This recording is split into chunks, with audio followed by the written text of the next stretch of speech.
Well, it's been a while again. Busy, busy, busy. But this is a big one. I got the AC working on my truck. And here's a little bit of a walkthrough of what I did. I'm going to pop the hood.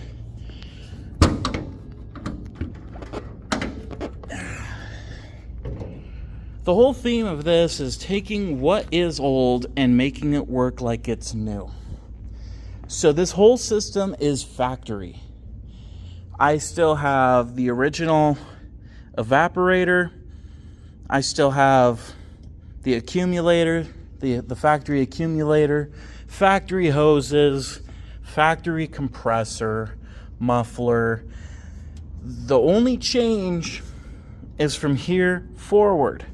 So this is factory hose here, and I've got one hose going here through that spot into here, or let's see, it's going through that one, through the bottom, then out the top to the compressor. So I got these hoses from coldhose.com. The hoses are good.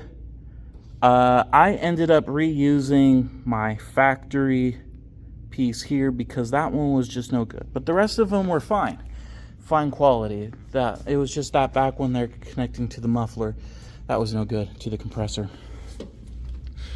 As far as under here, this is a, I don't know, newer style condenser.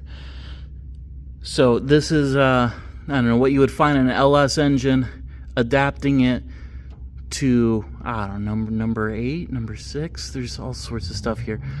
Anyways, you're gonna have to mix and match and find out what works for you. The only modifications I had to do to this condenser, and I will put that part number in below, is out of a 2006 top kick. That's like a two-ton truck that had a Duramax. It's kind of been our parts vehicle. My brother's putting a Duramax in his Squarebody. I'm putting a Cummins in mine. And so I took the evaporator because he has to put a whole new core support to make it fit for make his engine fit. Only modification I did to the condenser was I had to bend this bottom tube out a little bit. This whole bracket right here I bent out to kind of get around this. So I'm gonna have to change my grill mount a little bit. I'm gonna have to drill and tap a hole here and cut away.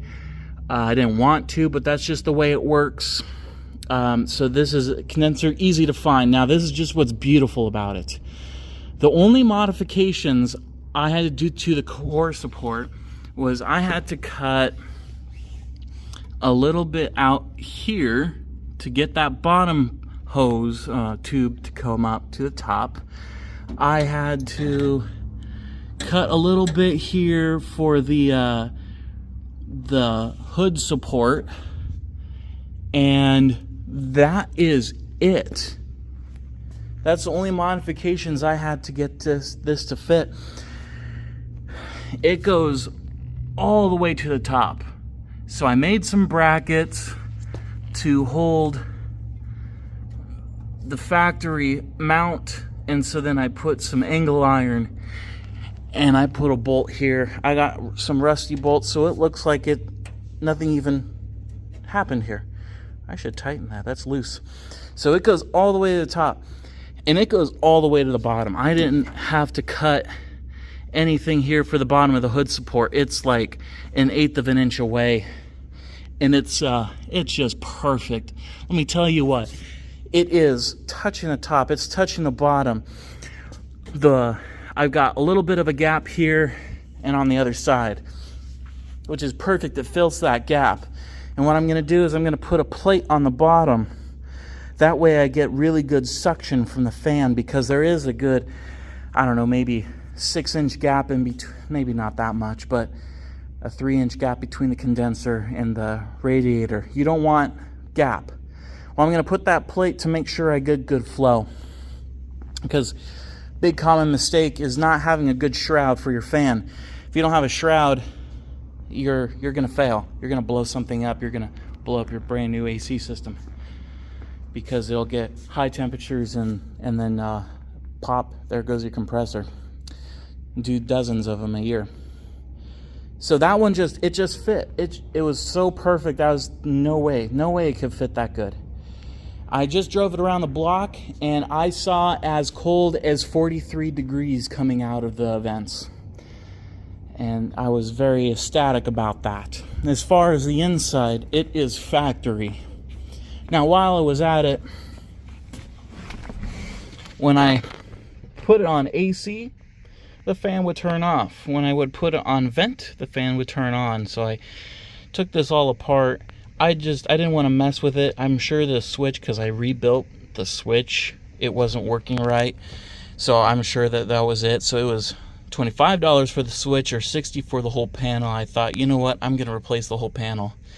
And while I was at it, shoot, I put a whole new bezel in there. I even spent a little extra money and got the chrome in there. It's looking real good. Someday it's going to have to come back apart anyways. This just didn't quite clean out. It's a little foggy in there.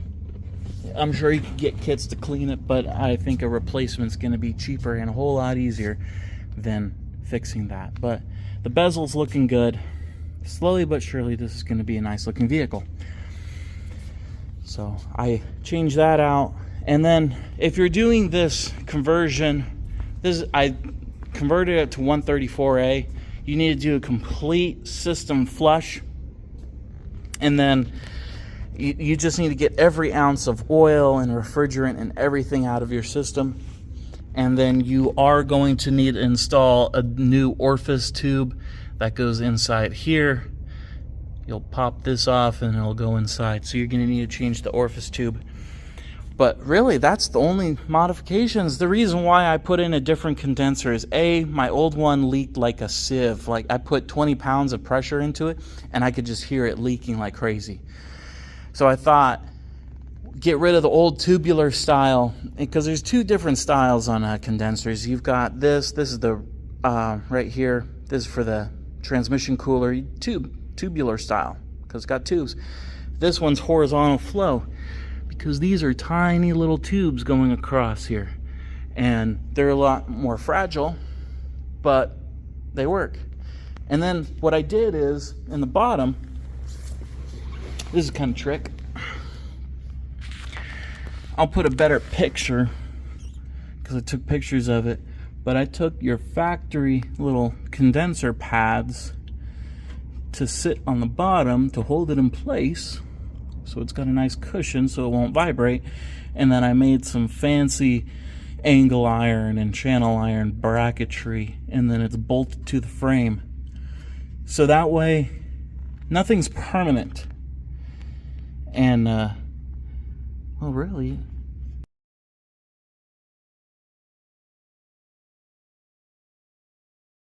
I don't have to do much. I'm just looking at this. I got a little bit of a gap here, but it's not bad. 1/2 inch. So what I'll probably do is I'm just going to make a piece to go across here and make sure we got better suction for that fan. But yeah, it turned out well. I thought I'd share that with you. I used a 06 condenser. I thought it was the way to go. I had one sitting around, and you can pick them up for about $200, $250, $275 if you buy an OEM. I buy OEM. It's just going to be better. And yeah, that's all I did. So just hoses from here to here, here to here. Rest of it's factory. Burp. New condenser, new orifice tube, and charge it at AC. I even let a vacuum sit in the vacuum held for about 3 weeks, so I know I've got a good seal. So this will treat me good until it's time to tear it apart, put a Cummins in it. And there is stuff going on that Cummins, and it's back there hiding. I've got some cool stuff on the way for that. So, and to kind of finish up the project, I thought I'd throw this in here.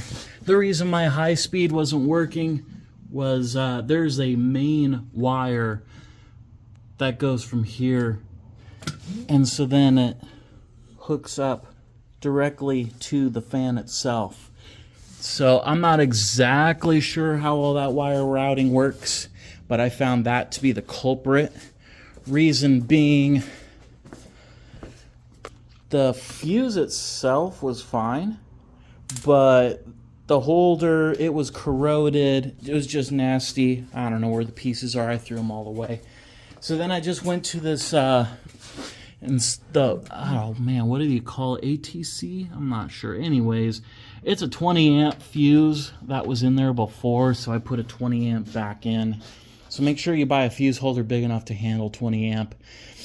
You're going to need, I just barely got it in the blue butt connectors. The yellow would be preferred. You're going to have an easier time getting them in there.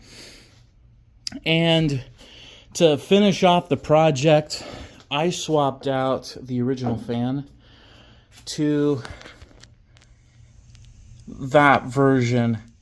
Reason being, and to try to make this as easy to understand as possible, from what I understand, there's someone smarter than me. You could probably find them on the YouTube.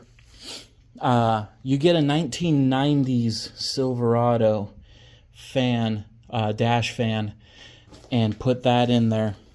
And they are supposed, the guy said he had a 25% increase in airflow. Reason being, these fins stuck out, I don't know, maybe 1/8 of an inch further out. Which, when I put it in there, holy cow, yeah, it makes a difference. So it's definitely something worth doing. So if you do it, I got the factory cooler hose, so you're going to cool off this fan. A little bit of that air is going to go in here to cool the motor.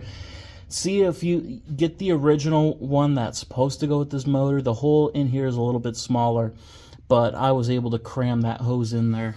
Kind of broke it a little bit, but it's in. It'll be fine. But yeah, find that hose. But here's the part number if you decide to do it. I got it off of Summit, I think, for, I don't know, 25, 30 bucks, which is totally worth it. So that just finished up the project. All the speeds worked. The AC is freezing cold. Last night, me and my wife were driving. It wasn't hot outside, maybe 85 degrees. And I actually turned off the AC and rolled down the windows because she was complaining about how cold it was. So there you go. That condenser is working good for me. I've been running it in here for about 3 weeks now, and I've been very, very happy with it. So highly recommend doing that conversion. It's been working very well. Thanks for watching. See you guys later.